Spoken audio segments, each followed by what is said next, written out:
Hello friends, welcome to AKSIS academy daily current affairs. So ముందుగా నిన్నిచ్చినటువంటి question కనుక మనం ఆన్సర్ చూస్తే, which of the following statements, how many of the above statements are correct? ఇది strait of Hormuz గురించి. It connect Persian Gulf to Gulf of Oman and Arabian Sea. Correct ఇది. Iran is located in the northern coast while Saudi and UAE on the southern coast. Strait of హార్మూజ్కి yes, that is also correct. Gorej's pipeline was developed by Iran to bypass this strait and export crude oil. Yes, ఇది కూడా correct. So answer is all three. అంటే ఇవి ఎట్లా పెట్టాలి? So బేసికల్గా ఇందులో పెద్ద లాజిక్ ఏం లేదు, ఇవన్నీ కూడా factual questions. If you know the facts then only you can answer the question, right? ఇలాంటివి చాలా డిఫికల్ట్ ఆన్సర్ చేయడం. So before we go to the session, if you're looking for UPSC admissions, అట్లాగనే group 1 and group 2 both AP and Telangana, దయచేసి కింద నెంబర్కి call చేయండి. అలాగనే ఈరోజు ఒక చిన్న announcement. If you are very much confused about which optional to be chosen for your civil services, we are going to conduct 3 optional orientation sessions.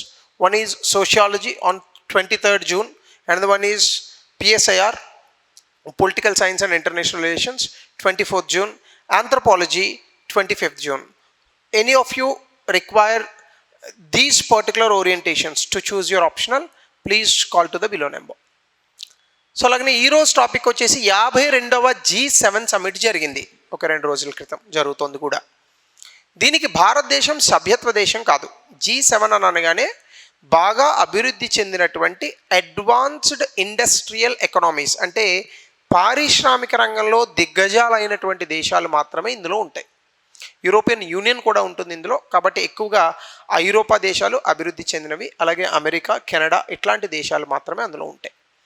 అయితే ఈ G7 సమ్మిట్కి భారతదేశాన్ని గెస్ట్గా పిలిచారు. భారత్, చైనా ఇలాంటి దేశాలు అన్నీ ఉన్నాయి అందులో.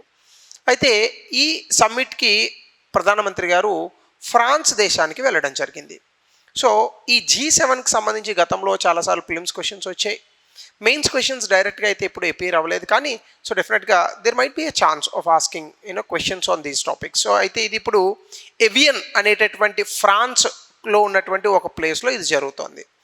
సో మన భారతదేశానికి సంబంధించినటువంటి ప్రతినిధిగా మన ప్రైమ్ మినిస్టర్ గారు కూడా వెళ్ళడం జరిగింది.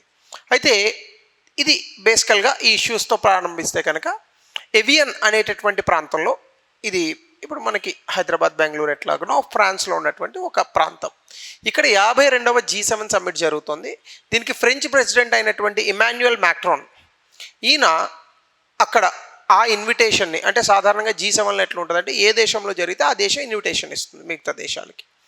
అలా భారతదేశానికి కూడా ఇన్విటేషన్ వచ్చింది. సో కాబట్టి ఇండియా ఇప్పటి వరకు 7వసారి వరుసగా G7 సమ్మిట్కి వెళ్ళింది. టోటల్గా చూస్తే ఇది 13వసారి. సో అసలు G7 సమ్మిట్ అంటే ఏంటి?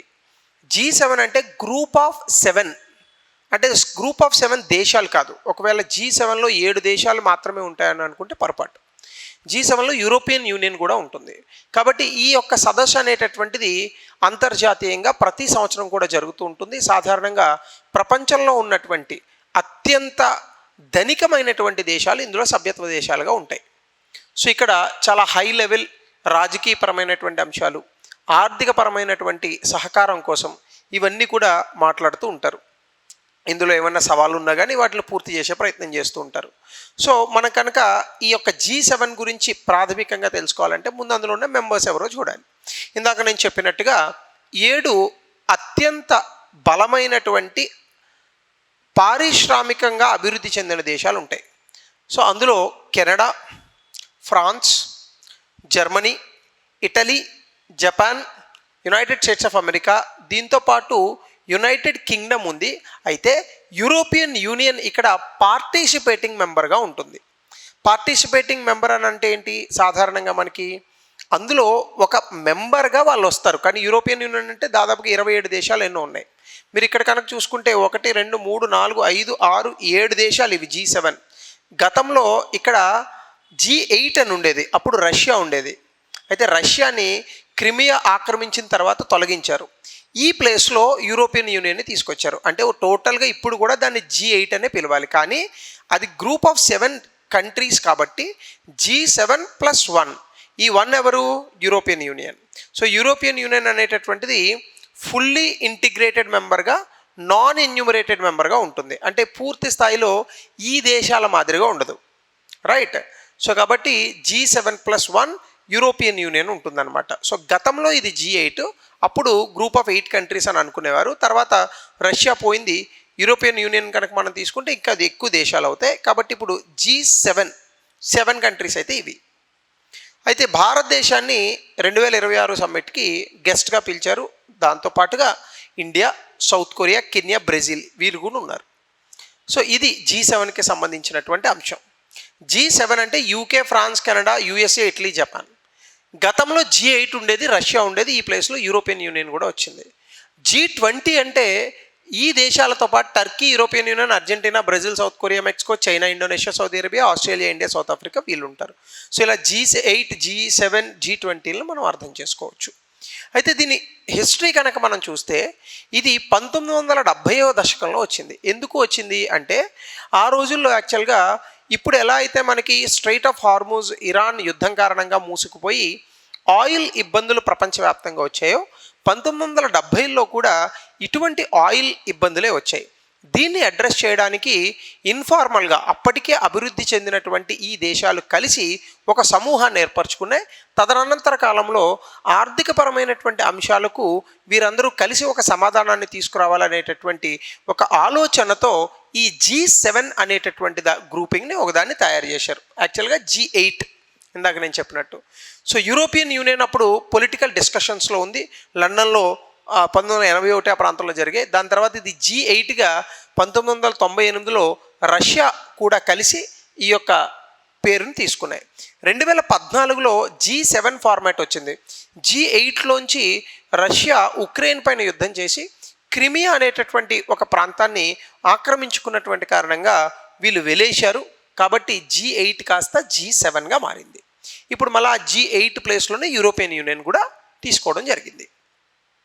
అట్లానే నేచర్ ఏంటంటే బేసికల్గా దీనికి ఒక ఒప్పందం లేదు, ఒక పర్మనెంట్ సెక్రటేరియట్ లేదు, బ్యూరోక్రసీ లేదు, ఏమీ లేదు. ఇది చాలా ఇన్ఫార్మల్ గ్రూపింగ్. అంటే సరదాగా మనందరం కలిసి మాట్లాడుకుందాం అని అనుకున్న మాట మీద వెళుతున్నటువంటి ఒక గ్రూపు. దీని ప్రెసిడెన్సీ కూడా ప్రతి మెంబర్కి వెళ్తూ ఉంటుంది. ఆ డిస్కషన్స్లో భాగంగా ఇప్పుడు ఒక దేశం, నెక్స్ట్ ఇంకో దేశం, నెక్స్ట్ ఇంకో దేశం, మళ్ళీ ముందుకు వస్తారు ఇంకో దేశం, అట్లా. డెసిషన్స్ కూడా కన్సెన్సస్ అంటే కేవలం వాళ్ళందరూ ఒప్పుకున్నటువంటి, అంటే అందరూ కలిసి తీసుకున్న నిర్ణయం మీద మాత్రమే ఆధారపడి ఉంటాయి. సో కాబట్టి బైండింగ్ చట్టాలు ఏవి ఉండవు, లెజిస్లేటివ్ అథారిటీ ఏమీ ఉండదు. కానీ వీళ్ళంతా కూడా గ్లోబల్ ఇన్ఫ్లుయెన్స్ ఉన్నటువంటి మెంబర్స్. అమెరికానే దాదాపుగా సగం పైగా ప్రపంచాన్ని శాసిస్తూ ఉంటుంది. కాబట్టి వాళ్ళకు ఉన్నటువంటి రాజకీయ బలము, ఆర్థిక బలం కారణంగా వీరు ప్రపంచంలో ఉన్నటువంటి చాలా విషయాలను వీళ్ళు ఇన్ఫ్లుయెన్స్ చేయగలుగుతారు. అయితే ఎకనామిక్ సిగ్నిఫికెన్స్ అంటే ఆర్థిక పరంగా ఈ G7 అనేటటువంటి సదస్సు ఎంతవరకు ఇంపార్టెంట్ అంటే ప్రపంచవ్యాప్తంగా ఉన్నటువంటి ఆర్థిక వ్యవస్థ 40% ఈ 7 దేశాల దగ్గరే ఉంది. అయితే ప్రపంచంలో ఉన్న కేవలం 10% జనాభా మాత్రం వీళ్ళ దగ్గర ఉంది. అంటే 40% ఆర్థిక పరంగా వీరికి ఇది ఉంది. 40% వీళ్ళకి ఆర్థిక పరంగా జీడిపి అనేటటువంటిది వస్తుంది. కానీ వీళ్ళ జనాభా మాత్రం 10% ఉంది. ఇప్పుడు అర్థమైందా మీకు ఈ దేశాలు ఎందుకు చాలా సంపన్న దేశాలు? 10% జనాభా దగ్గర 40% ఆస్తి ఉంది. సో దానివల్లనే ఈ దేశాలు చాలా పవర్ఫుల్. అలాగనే ప్రపంచంలో వచ్చేటటువంటి విద్యుత్ ఉత్పత్తిలో 36% ఈ దేశాల్లో జరుగుతుంది. అంటే 10% మంది ప్రపంచంలో ఉన్న వాళ్ళు 36% విద్యుత్తును వాడుతున్నారు. అలాగే ప్రపంచంలో ఉన్నటువంటి ఎనర్జీ డిమాండ్, అది విద్యుత్ కావచ్చు, మనకున్నటువంటి పెట్రోల్, డీజిల్ ఇవి కావచ్చు, 30% డిమాండ్ ఈ దేశాల నుంచే ఉంది. అలాగనే కార్బన్ డైఆక్సైడ్ ఎమిషన్స్ అంటే ప్రపంచాన్ని నాశనం చేస్తున్న కార్బన్ డైఆక్సైడ్ ఎమిషన్స్ కూడా 1/4 వంతు ఈ దేశాల నుంచే వస్తూ ఉంటాయి. అందుకే ఈ దేశాలన్నీ కూడా చాలా సంపన్న దేశాలు. ప్రపంచాన్ని పాడు చేయడంలో కూడా సంపన్న దేశాలు వీళ్ళే. అయితే ఈ కీ ఫంక్షన్స్ ఈ మొత్తం ఈ సదస్సుకి ఆర్ G7కి సంబంధించి ఏ రకమైన విధులు ఉన్నాయి? ఒకటి economic steering, complementary economic steering. అంటే G20 లాంటి పెద్ద పెద్ద గ్రూప్స్తో కలిసి అంతర్జాతీయంగా ఉన్నటువంటి ఆర్థిక పరమైనటువంటి విషయాలను వీళ్ళు సరిదిద్దుతూ ఉంటారు. దీని కారణంగా ప్రపంచవ్యాప్తంగా వచ్చేటటువంటి స్థూల ఆర్థిక అనిశ్చితి పరిస్థితులను గట్టెక్కించడానికి వీళ్ళు అనేక మార్గాలను వెతుకుతారు, వాటిని ఇంప్లిమెంట్ చేసేటటువంటి ప్రయత్నాలు చేస్తారు. సో రాబోయేటటువంటి కాలం గడ్డు కాలమా మంచి కాలమా అనేది ప్రెడిక్ట్ కూడా చేస్తారు. అలాగే జియో పొలిటికల్ క్రైసిస్ రెజల్యూషన్ సాధారణంగా వ్యూహాత్మకంగా కొన్ని విధానాలు ఉంటూ ఉంటాయి. వీళ్ళు కలిసి వాటిని తీసుకొస్తారు. అంటే ప్రపంచవ్యాప్తంగా 2 దేశాలు యుద్ధంలో పాల్గొంటే అది కేవలం ఆ దేశాలతో ఉండదు. ఉదాహరణకి ఇజ్రాయిల్, అమెరికా కలిసి ఇరాన్ మీద యుద్ధం చేస్తున్నాయి. ఆ 3 దేశాలకి మాత్రమే సంబంధించిన విషయం అది. కానీ ప్రపంచంలో ఉన్న ప్రతి చిన్న పెద్ద దేశం కూడా దీని కారణంగా ప్రభావానికి గురైంది. ఇదే ఇంటర్నేషనల్ రిలేషన్స్ అంటే 3 దేశాలు ఏ దేశాలకి సంబంధం లేకుండా యుద్ధం చేసుకున్నప్పటికీ ఇప్పుడు ఉన్నటువంటి ట్రేడ్ వాణిజ్యం కారణంగా అనేక దేశాలు దానివల్ల ఇబ్బంది పడుతున్నాయి. సో ఇలాంటి వాటిపైన వీరు కొన్ని విధి విధానాలను రూపొందిస్తారు.